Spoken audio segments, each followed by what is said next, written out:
Hello, good evening, नमस्कार, आदाब। मेरा नाम है आरजे राज। आप देख रहे हैं 498th episode of Nagpur most happening Facebook live show, जिसका नाम है राज की बात। मैं कमर्शियल ब्रेक जरूर लूंगा, अपने स्पॉन्सर्स को धन्यवाद करूंगा, लेकिन Chhatarpur farms is my presenting sponsor. Also to thank you in association with Kamat and Durukar wealth manager, home partner SDPL, inside home partner inside story, Gemini outdoor, Strikos, multifit. Also to mention a big thank you to Mixoflair and Nagpur के हर घर का घी which is गौ Vardan ghee. Atmanirbhar Bharat partner servicing वाला, and also to thank my one and only Joshi security system. मेरे साथ आज नागपुर शहर के प्रभाग 14 के एक ऐसे कॉरपोरेटर हैं जो हमेशा जब बोलते हैं तो बड़े दिल खोल के बोलते हैं, काम करते हैं तो वचन के साथ काम करते हैं, और साथ ही साथ मुझे ऐसा लगता है कि नागपुर कांग्रेस जो है उसके सबसे युवा और सबसे गद्दावर नेता है. मेरे साथ इस वक्त है the one and only Kamlesh Chaudhary. Kamlesh ji नमस्कार. नमस्कार. 498th एपिसोड में आपका स्वागत है राज की बात में. कैसे हैं आप? आप कैसे हैं? मैं ठीक हूँ. मैं भी ठीक हूँ. कमलेश जी, सबसे पहले वन वार्ड वन मेंबर, ये नई चीज़ जो कल पता चली महाराष्ट्र के राज्य इलेक्शन डिपार्टमेंट ने ये चीज़ कही कि अब इस किस्म की चीज़ होने वाली है. कितने उत्साहित हैं, कितने एक्साइटेड हैं? उत्साहित तो है, क्योंकि बहुसदस्यीय जो प्रभाग थे इसमें काम करने में काफ़ी परेशानियां थी, और काम करने के साथ साथ में बहुत सारी चीज़ों का प्रॉब्लम्स फेस करना पड़ता था, क्योंकि जो बहुसदस्यीय प्रभाग थे जी, इसमें 4 सदस्य रहते थे, और एकाधा जन अगर कोई काम करने वाला एकाधा व्यक्ति अगर है तो लगभग भीड़ उसी के पास चले जाती थी काम के लिए, और उसमें उसको काम करने में इतनी ज़्यादा परेशानियों का सामना करना पड़ता था जी कि उसके पावर्स लिमिटेड है, बट उसको काम के लिए बर्डन बढ़ जाता था. तो ये एक सदस्य एक वार्ड जो एक सदस्य प्रभाग रचना का जो आराखड़ा इलेक्शन कमीशन ने भेजा हुआ है, ये निश्चित रूप से बहुत अच्छा है. आम पब्लिक के काम होने के लिए भी बहुत अच्छा है. जो कार्यकर्ता ज़मीनी तौर पे काम करते हैं उनके लिए ये बहुत अच्छी चीज़ है कि उनको कम से कम एक मौका मिलेगा, क्योंकि ये बड़ा क्षेत्र होने के बाद में बहुत सारे हमारे जो छोटे कार्यकर्ता होते थे, जो एरिया में वर्क करते थे, काम करते थे, उन लोगों को मौका नहीं मिल पाता था जी. तो इस माध्यम से कम उन लोगों को भी मैदान में आने का और अपनी ताकत दिखाने का मौका मिलेगा. अच्छी जनरेशन से अच्छे नेता और अच्छे मार्गदर्शक करके हम लोगों के सामने आने का मौका मिल सकता है. मुझे आपसे ये जानना है कि ये जब इस किस्म की रचना होती है वन वार्ड वन मेंबर की, और हम अगर पुरानी जो रचना थी कि एक प्रभाग में 4 लोग थे, क्या खिचड़ी पकड़ी थी? क्या काम बराबर नहीं हो रहे थे? काम करने में प्रॉब्लम ही था, क्योंकि उसका रीज़न ऐसा है कि बहुत सारी जगह पे कोई 2 मेंबर्स बीजेपी के हैं, 2 मेंबर्स कांग्रेस के हैं, कुछ जगह पे 1 मेंबर कांग्रेस के, 3 मेंबर्स बीजेपी के हैं, तो उसमें उनका कोऑर्डिनेशन बैलेंस नहीं हो पाता है. जहाँ पे सीनियर लोग हैं वहाँ पे वो बातचीत में अपना कोऑर्डिनेशन बना के काम करने का प्रयास करते हैं, बट जहाँ पे नए मेंबर्स आए हुए हैं वहाँ पे उनका कोऑर्डिनेशन प्रॉपर नहीं हो पाता, और उसके कारण आम जनता को उन चीज़ों से तकलीफ़ों का सामना करना पड़ता है. ओके. तो ये क्या हम ये देखें कि ये एक वजह है कि ये जो खिचड़ी पक रही थी, जहाँ पर 2 कांग्रेस के हैं या 2 बीजेपी के हैं या 3 बीजेपी के हैं, 1 कांग्रेस का है, और काम को लेकर, या फिर कोविड को ही जिम्मेदार ठहराया जाए? क्योंकि ज़्यादातर लोगों का कहना यही है कि कोविड की वजह से बहुत सारे काम नहीं हुए. देखिए, ऐसा है कि कोविड के अंदर में सिर्फ काम होना जी, यानी काम का मतलब क्या? एज ए जनप्रतिनिधि जब हम लोग इलेक्टेड होके आते हैं तो काम का मतलब सिर्फ रोड नली गली ही नहीं है. हम अगर एक एज ए रिप्रेजेंटेटिव करके जब हम रिप्रेजेंट कर रहे हैं जी, तो हमारी प्राथमिकता बन जाती है कि जो उनके पब्लिक के जो सुख दुख है उन सुख दुखों को हम समझें. और ये जो कोविड का टाइम था, ये निश्चित ही रूप से आम जनता के लिए बड़ा ही तकलीफ भरा समय था, और ऐसे समय में हमारी एज ए जनप्रतिनिधि, एज ए रिप्रेजेंटेटिव, हमारी प्राथमिकता बन जाती है कि हमने उनके साथ में कंधे से कंधा लगा के खड़े रहना था. हमको उनके साथ में काम करना चाहिए था, उनके सुख दुख को हमको समझना था. काम कैसे नहीं था? आप मुझे बताइए. लोगों को हॉस्पिटल्स की ज़रूरत थी, लोगों को मेडिसिन की ज़रूरत थी, लोगों को ट्रीटमेंट की ज़रूरत थी, बहुत सारी ऐसी चीज़ें थी, लोगों के पास में खाने के वांदे थे. तो ऐसे परिस्थिति में काम हम कैसे बोल सकते कि काम नहीं था? काम बढ़ चुका था हमारे पास में. हाँ ठीक है, कंस्ट्रक्शन वर्क जो थे वो ब्रेक थे, बट उसके अलावा जो बाकी की जिम्मेदारियां थी वो जिम्मेदारियां भी तो हमारी थी, क्योंकि हम वहाँ पे रिप्रेजेंटेटिव हैं. तो हमारी जवाबदारियां हैं कि हमने उन चीज़ों को आगे बढ़कर संभालने का प्रयास करना है। किस प्रकार से हम उन चीज़ों को संभाल पाए, ये एज ए रिप्रेजेंटेटिव हमारा काम है कि हमने किस तरीके से उनको करना चाहिए।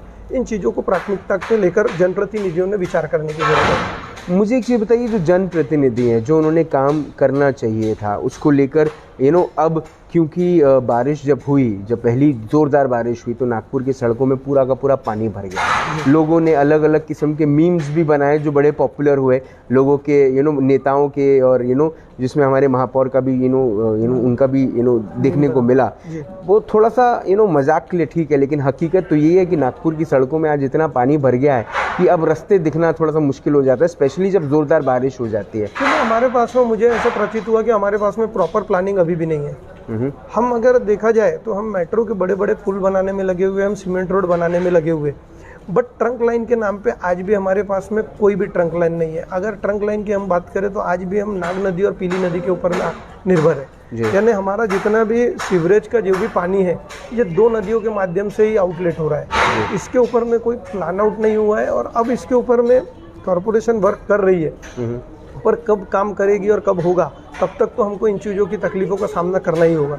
उसके ऊपर में प्लान आउट किया हुआ है, उस पर वर्किंग भी कॉरपोरेशन का चल रहा है, उसके ऊपर में एक बड़ा नियोजन भी किया हुआ है, लेकिन उसकी शुरुआत होने तक और वो काम होने तक जिस प्रकार की प्रतिक्रियाएं रही है, क्योंकि आपको देखने को मिलेगा कि हमारा शहर जो है वो एक अलग प्रकार की भौगोलिक परिस्थिति का है। आपको दाबा जो क्षेत्र है वो देखने को मिलेगा कि आप हाइट पे हैं जी, आप बीच में सदर आइए तो आपको डाउन में देखने को मिलेगा, फिर आप बीच में रेलवे स्टेशन के पास जाइए तो आपको फिर हाइट देखने को मिलेगी। तो ये जो इस प्रकार की जो परिस्थितियाँ हैं, ऐसे परिस्थितियों के अंदर में ट्रंक लाइन होना बहुत ज़्यादा ज़रूरी है, जो हमारे यहाँ पे नहीं है। बेसिकली जो ट्रंक लाइन का मतलब यह है कि पूरे शहर का जो मल निसारीकरण है उसको एक मार्ग से बाहर ले जाने वाली जो लाइन होती है वो हमारे पास में आज भी नहीं है। हम लोग आज भी आपको देखने को मिलेगा कि जितनी भी सीवर लाइनें हैं वो एक तो नाग नदी में छोड़ी हुई है या पीली नदी में छोड़ी हुई है। इस प्रकार के 2 भागों में शहर का मल निसारीकरण पूरा बाहर की ओर जाता है। ट्रंक लाइन ये मूलभूत सुविधा है, जब तक ये व्यवस्था नहीं होगी तब तक हमारे यहाँ का ये जो बारिश का पानी है, आपकी जो कंप्लेंट्स है कि बारिश का पानी हमको सड़कों पे भरा दिख रहा है, ये तब तक नियोजित तरीके से, जब तक नाग नदी का वर्किंग नहीं होता, पीली नदी का वर्किंग नहीं होता, तब तक ये हालात इसी प्रकार से बने रहेंगे। एक नज़दीकी सूत्र से मुझे पता चला है, और ये विषय सिर्फ आप ही के बारे में है, कि जब भी आपके सामने कोई ये कहता है कि नाग नदी में बोट चलेगी तो आप उस पर हंसते हैं। क्यों हंसते हैं? क्योंकि परिस्थितियाँ आपके सामने है, शहर में बोट चल रही है, नाग नदी की बात छोड़ दो। मुझे एक चीज़ बताएं कमलेश चौधरी जी, आपका जो पूरा का पूरा प्रभाग है वहाँ पर बहुत सारी बस्तियाँ भी हैं जहाँ पर मैं खुद गया था इंस्पेक्शन करने एक दिन, देखने के लिए कि किस किस्म का माहौल है। मैंने देखा बहुत सारे चौक पर लोग मास्क लगाकर बैठे हुए हैं। मास्क वहाँ पर लगाना किस किस्म का खौफ या किस किस्म की आपने कुछ किस्म की रचनाएं करी हैं, किस किस्म के कानून बांधे हैं अपने एरिया में कि लोग इस किस्म की अवेयरनेस है और इस किस्म की प्रिकॉशंस ले रहे हैं? देखिए, ऐसा है कि हम लोगों ने इन चीज़ों को लेकर जितना हो सका उतना लोगों को समझाने का प्रयास किया कि कोविड के अंदर में कैसी कैसी परिस्थितियां हम लोगों ने फेस की है। आप यकीन मानिए, पॉजिटिव पेशेंट जब होता है तो फैमिली के लोग भी उससे दूरियां बना लेते हैं। ऐसी परिस्थितियों में भी हम लोगों ने कई पेशेंट्स को अपने गाड़ियों में डाल के हॉस्पिटल्स तक पहुँचाया।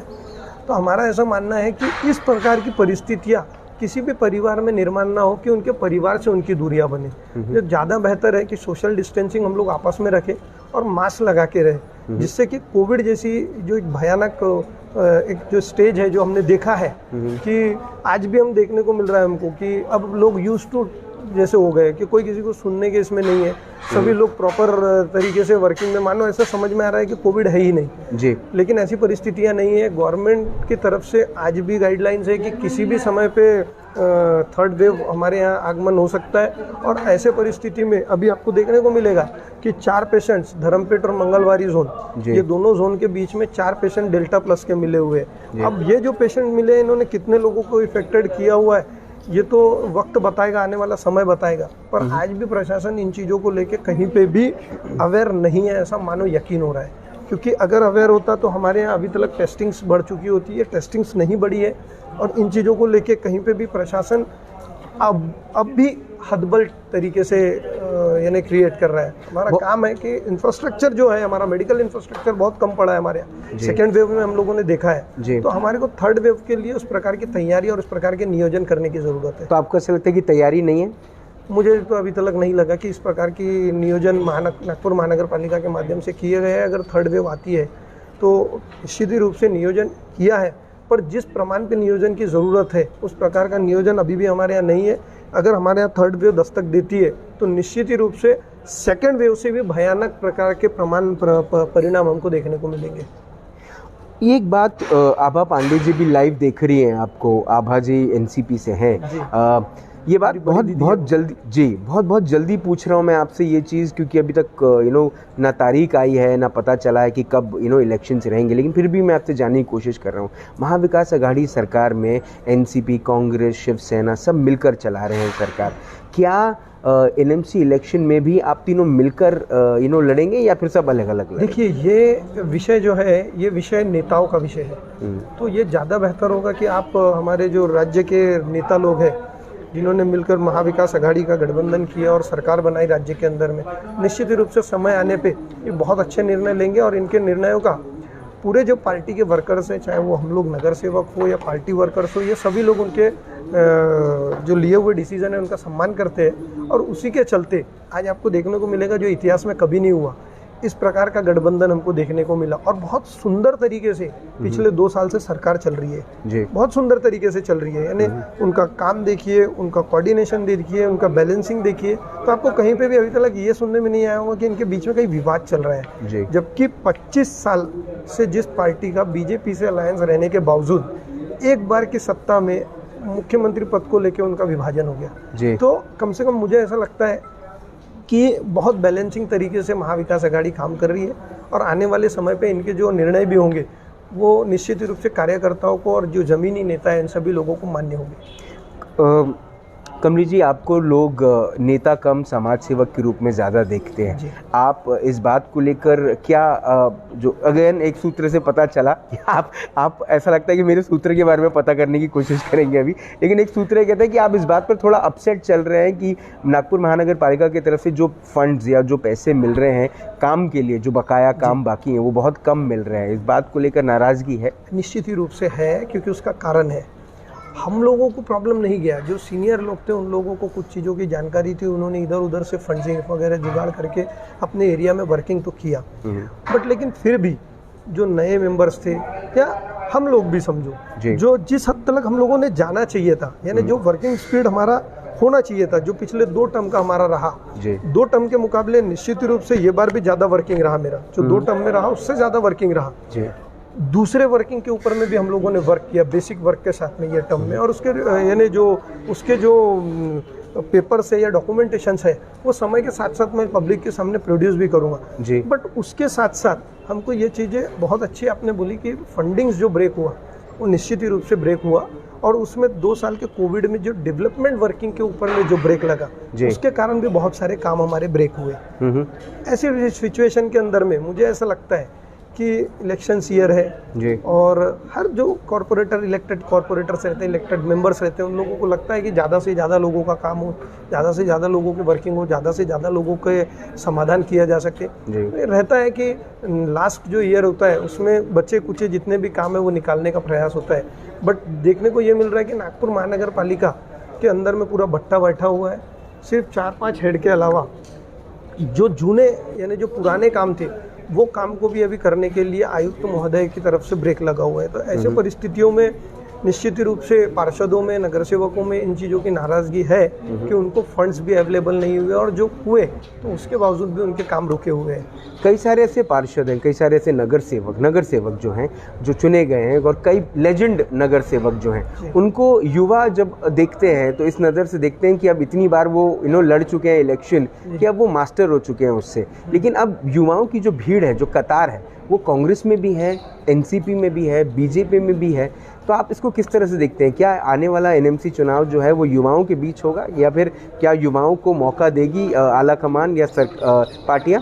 आला कमान क्या करेगी वो एक सेकेंडरी है जी। मेन चीज़ ये है कि पब्लिक किस माइंड्स पे है, क्योंकि पब्लिक का जो माइंड सेट है वो निश्चित रूप से समझ में आ रहा है, देखने को मिल रहा है कि कहीं ना कहीं वो जो नागपुर महानगर पालिका के अंदर में जो सत्ता में आसीन लोग हैं इन लोगों से कहीं ना कहीं वो नाराज़ है, फ्रस्ट्रेट हो चुके हैं, चाहे पानी के बिल बोलिए, चाहे टैक्स के बिल बोलिए, ये बहुत सारी जो चीज़ें हैं, आप देखिए मेडिकल फैसिलिटीज़ के नाम पे हमारे यहाँ पे कुछ भी नहीं है। हमारे यहाँ स्कूलों के नाम पे अगर आप देखने को जाएंगे तो हमारे यहाँ नागपुर महानगर पालिका की स्कूल ही नहीं है। तो ये जो क्वेश्चन मार्क लगा हुआ है, ये पिछले 15 साल से जो लोग यहाँ नागपुर महानगर पालिका में सत्ता में बैठे हुए हैं, ये उनके सामने ये बहुत बड़ा प्रश्न चिन्ह है।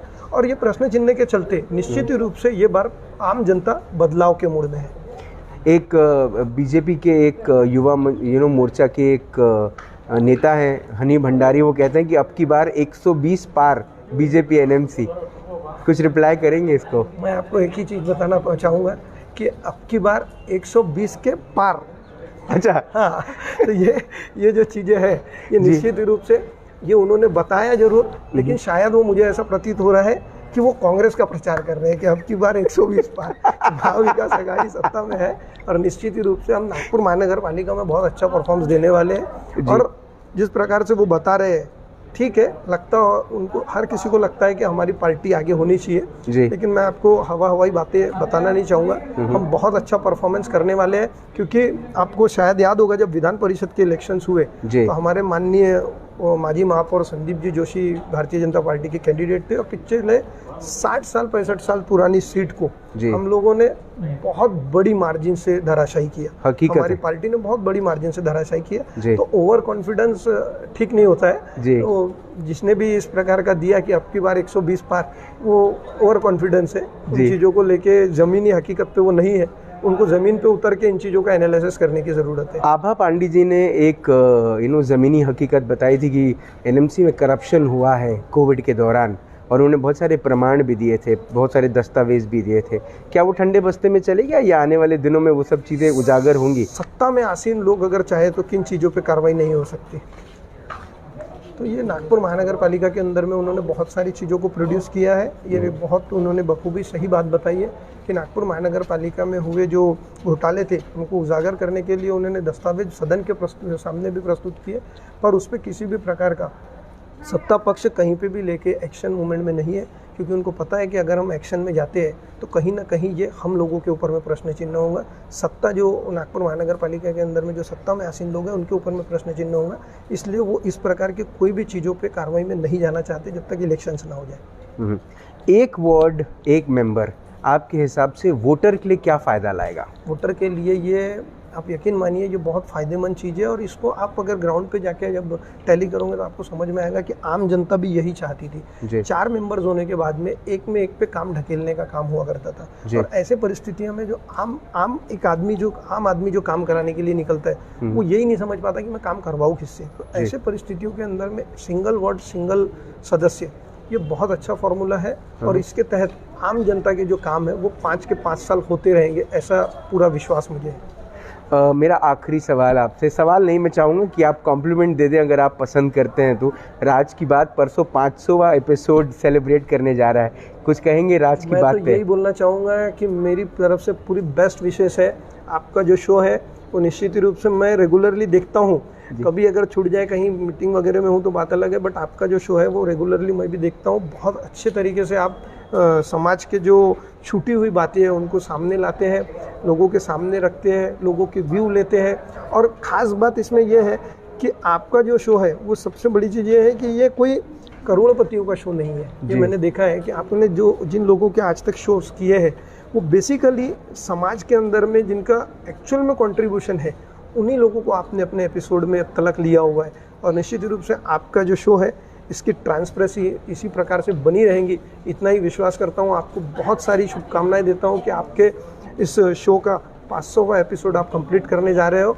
मेरी तरफ से और मेरे पूरे परिवार की तरफ से और हमारी पूरी पार्टी की तरफ से आपको बेस्ट विशेष आपके साथ। आखिरी चीज़ जो मैं आपसे पूछना भूल गया कि बहुत सारे लोगों को कोविड वॉरियर और न जाने किन किन चीज़ों को लेकर अवार्ड दिए जा रहे हैं। नए पुतलों का नाम, पुतलाकरण जो हुआ, नामकरण जो हुआ पुतलों का, वहाँ पर भी बहुत सारे कोविड वॉरियर्स बना दिए गए।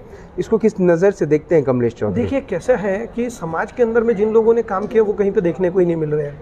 मुझे अच्छी तरह से याद है कि जब 19 मार्च को ये कोविड का सब चल रहा था और 21 मार्च को जब लॉकडाउन लगा जी, आप यकीन मानिए हम लोगों ने 23 मार्च का एप्लीकेशन करके एक यानी किचन चलाने के लिए परमिशन निकाला नागपुर म्यूनसिपल कॉरपोरेशन से।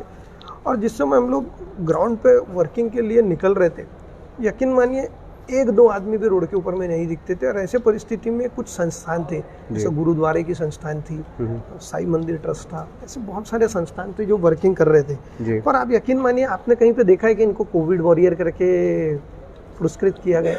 बिल्कुल नहीं। सिर्फ एक प्रोग्राम हुआ था जो माननीय महापौर जी के माध्यम से सुरेश भट्ट सभागृह में लिया गया था। उसके अलावा जितने भी कोविड वॉरियर बनाए गए वो सिर्फ अपने पार्टी के नेताओं को पॉलिश करने के लिए अपने ही लोगों को पत्रक बांटकर कोविड योद्धा बताने का प्रयास है ना, पब्लिकली उनकी इमेज को किस प्रकार से पॉलिश किया जाए, किस प्रकार से उनको एज ए नेता करके चमकाया जाए। छोटी छोटी संस्थानों के माध्यम से उनको कोविड वॉरियर्स के सर्टिफिकेशन देना या आगे, ठीक है वो चीज़ें होनी भी चाहिए, समाज को आगे बढ़ाने के लिए उत्साहित करने की ज़रूरत है। पर जिन लोगों ने इस प्रकार की भूमिका निभाई है, क्या उन लोगों के प्रति हमारी कोई संवेदना नहीं होनी चाहिए? हमको उन लोगों के बारे में भी विचार करना होगा। और ये जो चीज़ें, जो झूठ का जो बाजार चल रहा है, इसको ताबड़तोड़ रोकने की ज़रूरत है।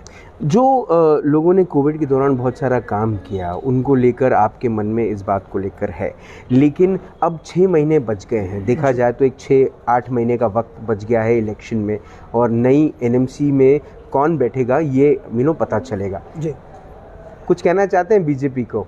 देखिए, एक चीज़ मैं बता दूं, मैं आपको बता चुका हूं कि मैं बोलने में, यानी मैंने क्या बोलना चाहिए, आम पब्लिक के बीच में अगर आप जाएंगे तो आपको पता लगेगा कि बहुत सारे एलिगेशंस यहाँ रूलिंग पार्टी पे लगे हुए हैं। जिस प्रकार के मैंने अभी बताया आपको कि यानी आप देखिए पूरा का पूरा निजीकरण हो चुका है। साइबर टेक को दिया गया, एजी को कचरा दिया गया, बीवीजी को कचरा दिया गया, उसके बाद में ओसीडब्ल्यू को पानी दिया गया, उसके बाद में सिक्योरिटी एजेंसीज को दिया गया। तो ये जितना भी प्राइवेट निजीकरण जो किया गया है, इससे नागपुर महानगर पालिका को लूटने का ही काम किया गया है। हमारे नागपुर महानगर पालिका के कर्मचारी क्या काम करने में सक्षम नहीं है कि हमको प्राइवेट लोगों से बुलवाकर असेसमेंट, टैक्स असेसमेंट करवाना पड़ रहा है।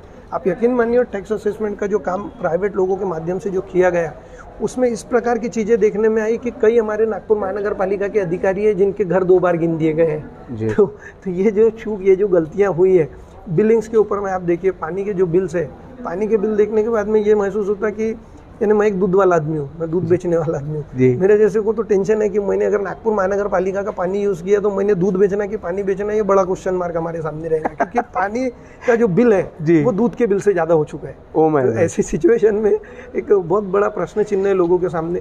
टैक्सेशन में लोगों के पूरी गड़बड़ियाँ हुई है, बारंबार हम लोगों को ऑब्जेक्शंस लेना पड़ रहा है आम पब्लिक के लिए कि आपका असेसमेंट गलत हो चुका है। असेसमेंट ऐसा होता है, राज्य में आपको बताना चाहूँगा कि नागपुर महानगर पालिका के असेसमेंट को समझने के लिए मुझे 10 साल लगे। और अब जो प्राइवेट कंपनी असेसमेंट कर रही है, 10th और 12th के बच्चों से असेसमेंट करवा रही है। तो इसमें ये हो रहा है कि वो कुछ भी असेस करके कुछ भी डाटा प्रोड्यूस कर रहे हैं, और उसके कारण लोगों के टैक्सेशन बढ़कर जा रहे हैं, जो वापस हम लोगों को आने के बाद में कम कराना पड़ रहा है। यानी वो काम जो प्राइवेट कंपनी ने किया है उसको वापस नागपुर म्युनिसिपल कॉर्पोरेशन के कर्मचारियों के हत्या करवाना। तो ये जो डबल वर्किंग हो रहा है, इसमें आपको नहीं लगता क्या कि हमने जो कंपनीज को पैसे पेड किए वो बेफिजूल पैसे की पेड किए हुए करके? तो ये जो चीज़ें हैं ये रुकनी चाहिए, ये रोकना बहुत ज़्यादा ज़रूरी है। आखिरी सवाल आप पे, जब शहर को नए महापौर मिल रहे थे दयाशंकर तिवारी जी, तब मैंने आपका एक्सक्लूसिव इंटरव्यू किया था। उसके कुछ दिन पहले मैंने आपसे पूछा था, ये इंटरव्यू में इसका उल्लेख भी है कि आपने कहा था कि नए महापौर जो मिल रहे हैं शहर को एक तरीके से एक आशीर्वाद मिल रहा है, एक अच्छे मेयर मिल रहे हैं, ऊर्जा मिलने वाली, नई ऊर्जा मिलने वाली है। आज क्या कहते हैं? देखिए, उनके पास में भी अब जो बचा हुआ था ये कार्यकाल के अंदर में, उनके ऊपर में भी कहीं ना कहीं प्रश्न चिन्ह खड़ा हो चुका है। आप यकीन मानिए कि यहाँ परिस्थिति ये है कि हमारी महापौर जी से किसी प्रकार की कोई शिकायत नहीं है, पर आपको यकीन के साथ में बताना चाहूँगा कि स्टैंडिंग कमेटी चेयरमैन के माध्यम से और दुर्बल घटक समिति अध्यक्ष के माध्यम से, जिनका पिन चैम्बर बिल्कुल मेरे पीछे देखने को मिल रहा है जी, इन लोगों के माध्यम से जो फंडिंग्स का वाटअप हुआ, तो आप यकीन मानिए इनके माध्यम से तो कंप्लेंट्स इस प्रकार की है कि इनके फाइलें अप्रूवल करने के लिए पैसे मांग रहे हैं करके, इस प्रकार की जो मांगे हैं ये मुझे नहीं लगता कि ठीक है। इन्हें बहुत सारे लोगों ने इन चीज़ों की कंप्लेंट्स भी की हुई है कि इस प्रकार का घोर भंडार, यानी इस प्रकार का घोटाला और इस प्रकार की चीज़ें नागपुर महानगर पालिका के अंदर हो रही है जो ठीक नहीं है, यानी जो आने वाले समय के लिए बड़े ही गलत संकेत हम लोगों को दर्शा रही है। इस प्रकार की जो चीज़ें, इन चीज़ों के ऊपर माननीय महापौर जी का निश्चित रूप से उनको संज्ञान लेने की ज़रूरत है और उनको ध्यान देने की ज़रूरत है। वो हमारे वरिष्ठ है, वो हमारे नागपुर महानगर पालिका के सभी दलों के सर्वकर्ता धरता है, तो उनका काम है कि इन चीज़ों के ऊपर में उनको ध्यान देना चाहिए, इन चीज़ों पर उन्होंने संज्ञान लेना चाहिए। कमलेश चौधरी जी, आपने अपना वक्त दिया, आपने हमसे बात करी, उसके लिए बहुत बहुत धन्यवाद। मुझे ऐसा लगता है कि आपके जैसे जो नेता हैं उनके पास चुनौती ये नहीं होती कि इलेक्शन कैसे जीते, उनके पास चुनौती ये होती है कि जीतने के बाद पब्लिक की उम्मीदों पर कितनी ताकत लगाकर खरा उतरे। लेकिन एक चीज़ मैं आपसे ज़रूर कह सकता हूँ कि ये बात जो आपके प्रभाग के लोग कहते हैं कि कमलेश चौधरी नेता नहीं है, कमलेश चौधरी वो समाज सेवक है जिस पे हमें पूरा भरोसा है। आप ये भरोसे को कायम रखेंगे इस विश्वास से? उनका विश्वास ही मेरी, एक यकीन मानिए, मेरा फाउंडेशन है। उनका जो विश्वास है वो निश्चित रूप से मेरी धरोहर है जी। और उसको मैं संभालने के लिए पुरजोर कोशिश करूंगा। मेरे जीवन के अंतिम सांस तक मैं इन्हीं चीज़ों पे अपने वचनबद्ध रहूंगा कि किस प्रकार से इन चीज़ों को मैं कायम रख सकूं। आपने अपना वक्त दिया, आपने हमसे बात करी, उसके लिए बहुत बहुत धन्यवाद। Thank you so much. Kamlesh Chaudhary, Nagpur शहर के एक ऐसे प्रभावी नेता जिनके बारे में शायद ये बोलना ज़रूरी नहीं कि वो काम अच्छा करते हैं, क्योंकि वो जो कहते हैं वो करते हैं और काम उनका सबको पता है कि किस किस्म का काम है। वो ऐसे भी व्यक्ति में से एक हैं जिनको बहुत सारे युवा अपना वो भाई मानते हैं जिसको रात को 2 बजे भी वो जब कॉल करे तो कमलेश चौधरी उनकी मदद के लिए पहुँच जाते हैं। अब चुनौती जो है वो बहुत सीधी है, क्योंकि अब एक नया फॉर्मेट पे नागपुर महानगर पालिका में कौन बैठेगा उसका चयन होगा। एक वार्ड एक मेंबर, अब हर वार्ड डिसाइड करेगा कि उनका प्रतिनिधि कौन होगा और अब सब कुछ बेस्ड होगा परफॉर्मेंस पे। क्या जनता जागी है? क्या जनता फिर से उन पर भरोसा करेगी जिन्होंने काम नहीं किया, या फिर जनता इस बार कुछ ऐसा करिश्मा, कुछ ऐसा मैजिक दिखाने वाली है जो ना विपक्ष ने सोचा हो ना पक्ष ने सोचा हो? इंतज़ार करते हैं इलेक्शन के आने का, इंतज़ार करते हैं इलेक्शन के रिजल्ट्स आने का, क्योंकि ऐसा लगता है कि 2022 में नागपुर महानगर पालिका में कुछ तो बदलेगा। अपना ध्यान रखें, सुरक्षित रहें, स्वच्छ रहें, स्वस्थ रहें, मस्त रहें, खुश रहें, व्यस्त रहें, परिवार के साथ एक खूबसूरत वक्त बिताएं और कृपया इलेक्शन के दिन सोए ना रहें। इलेक्शन आने वाला है, इलेक्शन में इस बार वोट करें, क्योंकि आपने सब कुछ देखा है। जय हिंद।